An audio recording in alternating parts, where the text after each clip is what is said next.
Paul Deckert, and I am an attorney locally in New Orleans. I'm also a reserve officer in the Marine Corps, and for the last several years have been more of a officer in the Marine Corps than an attorney in New Orleans.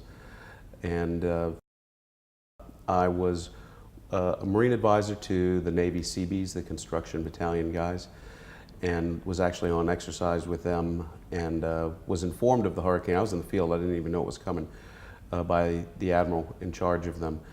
And through the efforts of some of my Navy fellows, they helped me get to Memphis to link up with my wife, who made it out about 5 days after the hurricane. And then the admiral mobilized me because I was from New Orleans, and sent me in to be the kind of the ground eyes and ears for the Seabees, the 2 battalions that we had in here.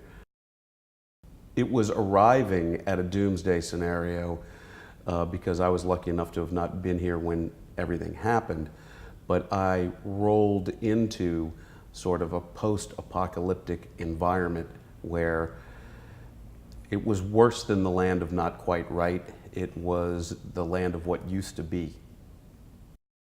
It is unrealistic to think that if you are in any kind of a severe emergency situation, if you are not able to leave the area before it happens, don't expect help for 5 days. If you are not prepared to deal with being alone for 5 days, leave before it happens. But you have to expect to be alone for 5 days. So you have to plan, what does it take for me to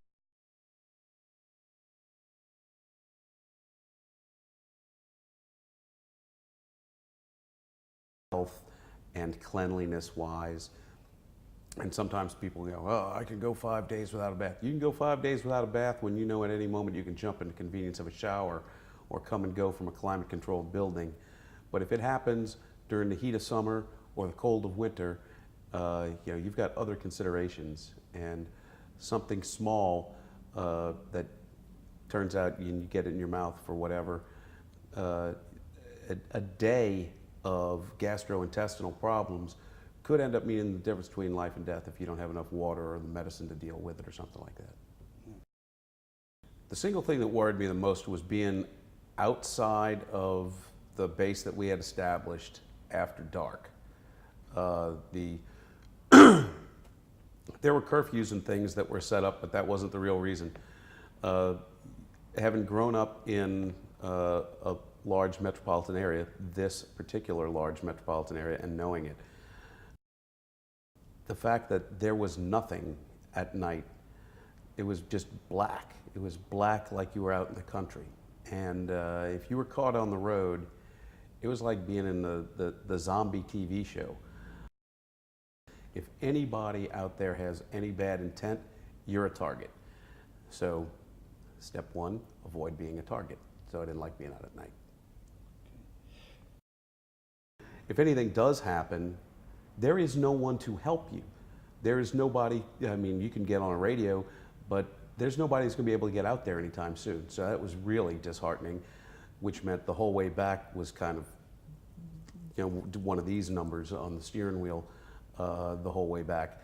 And then as you came back, you had to go through the city to get onto the bridge to go over to where the Navy base is just outside the city. So that was this, for lack of a better term, without being overly dramatic, near-death experiences followed by this post-apocalyptic reality, and then an eventual return to something that vaguely resembles normalcy. And that screws with your head a good bit.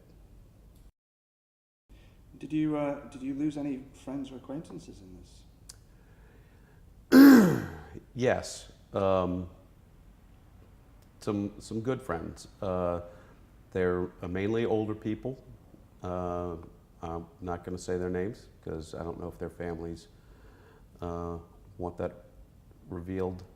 But yes, and a combination of things. Some of them stayed behind and things got bad, and they had heart attacks and that sort of stuff. And that's as much as we know. We don't know if it was brought on by stress. We don't know what the specifics were, but yeah, that's mainly older folks and several of them.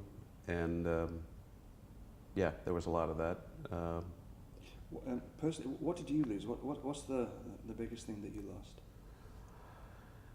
lost? Everything I ever owned prior to 2005. My house took 8 feet of water. So The purpose of these interviews is to kind of draw attention to the consequences of an electromagnetic pulse. What are your thoughts on that, having gone through what you did with a natural disaster of moderate proportions in comparison to what could happen? a great deal of similarity as far as planning. Again, baseline planning. Don't think anybody can come and help. You know, you need to have a degree of prepared yourself. But step one for anybody watching and having been there when the cell phones don't work, the pumps aren't pumping, nothing that requires electricity is doing its thing. What is your workaround? And wherever you are and whatever your circumstance may be, you need to take a sober moment and think about, if that didn't work, what would be my workaround? That's what I'd say. Okay. So, you know, if you go along with the idea, if you subscribe to the idea that that event is inevitable, you think we're in for a rough ride? You know, there's so many potential sources, from solar flares to nefarious activities, that inevitable is probably not a stretch.